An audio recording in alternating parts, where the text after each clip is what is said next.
DSWD naka-blue alert na sa pananalasa sa bansa ng Tropical Depression Ada. Food packs at iba pang relief items handa na. Si Eden Santos sa report.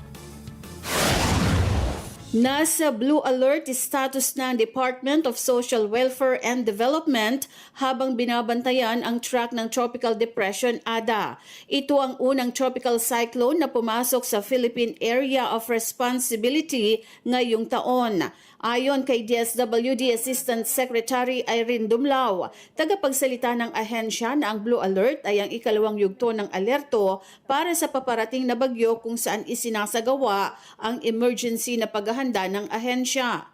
Sinabi ni Dumlao na ang buong DSWD kabilang ang mga field offices nito ay patuloy na naghahanda at nakikipag-ugnayan sa mga lokal na pamahalaan na madadaanan ng bagyong Ada. Anya, naka-preposition na rin ang higit 2.7 million na family food packs sa iba't ibang bahagi ng bansa para masiguro na agad na maihahatid ang tulong sa mga maapektuhan ng bagyo. Batay sa ulat ng Philippine Atmospheric, Geophysical and Astronomical Services Administration o PAGASA, maaaring lumakas ang Tropical Depression Ada at maging isang ganap na bagyo sa loob ng susunod na 24 na oras habang tumatawid dito sa Bicol Region, Eastern Visayas at ilang bahagi ng Caraga Region. Sinabi ni Dumlao na sila ay nakikipag-ugnayan na rin sa mga pantalan at mga local government units upang matiyak na ang mga locally stranded na individual ay makakatanggap ng tulong sa pagkain kung kinakailangan.